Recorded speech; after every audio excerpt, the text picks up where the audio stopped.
नमस्कार, स्वागत है आप सभी का हमारे YouTube चैनल मेरे प्रभु पर। दोस्तों, आपने वीर अभिमन्यु के बारे में तो सुना होगा। आज की हमारी इस वीडियो में हम जानेंगे कौन थे वीर अभिमन्यु। क्या सच में श्री कृष्ण के शत्रु थे वीर अभिमन्यु? क्या सच में जीवन में अवतरित होने से पूर्व श्री कृष्ण जानते थे कि अभिमन्यु महज 16 वर्ष की उम्र में ही वीरगति को प्राप्त होगा? आपके मन में उठने वाले ऐसे सभी प्रश्नों का उत्तर आज आपको वीडियो के माध्यम से मिलने वाला है। महाभारत का एक ऐसा महायोद्धा, इस योद्धा का जन्म लेना और मृत्यु भी एक ऐसा रहस्य है जिसे जानकर कोई भी हैरान हो सकता है। इस असाधारण शक्तिवान योद्धा का भगवान श्री कृष्ण का भांजा होना और महज 16 साल की उम्र में वीर गति को प्राप्त होना एक रहस्य है। दरअसल इनके जन्म से पहले ही इनके पिता ने इनकी मृत्यु की उम्र तय कर दी थी। और अगर आपको लग रहा है ऐसा अर्जुन ने किया, तो आप गलत सोच रहे हैं, क्योंकि अर्जुन तो मात्र 16 वर्ष के लिए इनके पिता बने थे। इनके असली पिता यानी मूल पिता तो कोई और ही हैं, जिनके प्रेम की वजह से अभिमन्यु अल्पायु पैदा हुए थे। आपको यह जानकर हैरानी होगी कि अभिमन्यु पूर्व जन्म में भगवान श्री कृष्ण के शत्रु थे, लेकिन इनका जन्म भगवान शिव के वरदान के बाद हुआ था। ऋषि शेषिरायण ने भगवान शिव से वरदान में एक ऐसा पुत्र प्राप्त किया था जिसे कोई पराजित नहीं कर सकता था।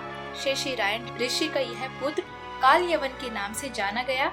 जरासंध के बहकावे में आकर काल यवन ने मथुरा पर आक्रमण कर दिया। भगवान श्री कृष्ण बड़े ही चतुराई से काल यवन को राजा मुचकुंद की गुफा में ले आए। काल यवन ने सोए हुए राजा मुचकुंद को श्री कृष्ण समझकर उठा दिया। राजा मुचकुंद की नजर काल यवन पर पड़ते ही वह जलकर भस्म हो गया, और ऐसा इसलिए हुआ क्योंकि राजा मुचकुंद को वरदान प्राप्त था कि जो उसे नींद से जगाएगा वह भस्म हो जाएगा। कालयवन के भस्म हो जाने पर श्री कृष्ण उसकी आत्मा को पोटली में लपेटकर अपने साथ ले गए। एक दिन सुभद्रा की नजर उस पोटली पर पड़ गई जिसमें कालयवन की आत्मा को श्री कृष्ण ने बांध रखा था।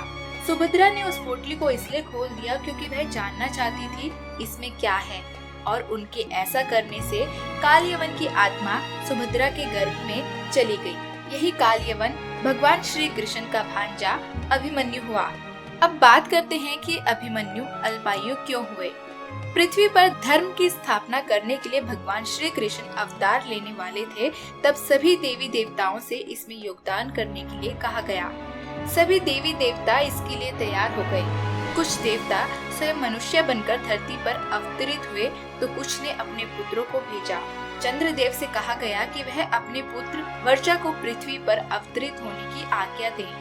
चंद्रदेव ने कहा कि वह अपने पुत्र का वियोग नहीं सह सकते। देवताओं के अनुरोध पर चंद्रमा ने कहा कि वह अपने पुत्र को महज 16 साल के लिए धरती पर भेज सकते हैं। चंद्रदेव का यही पुत्र अभिमन्यु के नाम से जाना जाता है। पिता चंद्रदेव ने अपने पुत्र की आयु महज 16 साल निर्धारित कर दी थी।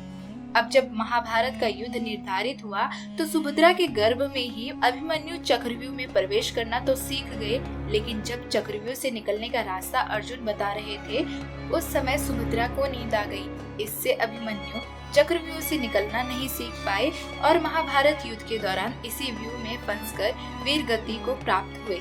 अभिमन्यु के अल्पायु होने के रहस्य को श्री कृष्ण जानते थे, इसलिए जब भी अभिमन्यु ने चक्रव्यूह से निकलने का रास्ता श्री कृष्ण से जानना चाहा, तो वह टालते रहे और विधि का विधान सफल हुआ। चंद्रवंशी अभिमन्यु 16 साल की उम्र में पिता चंद्रमा के पास लौट गए और इस तरह वीर अभिमन्यु वीर गति को प्राप्त हुए। अगर आपको हमारी ये वीडियो पसंद आई है तो वीडियो को लाइक जरूर करें, अपने विचार कमेंट्स बॉक्स में जरूर शेयर करें हमारे साथ, और अगर आपने हमारे चैनल को सब्सक्राइब नहीं किया है तो चैनल को अभी सब्सक्राइब करें।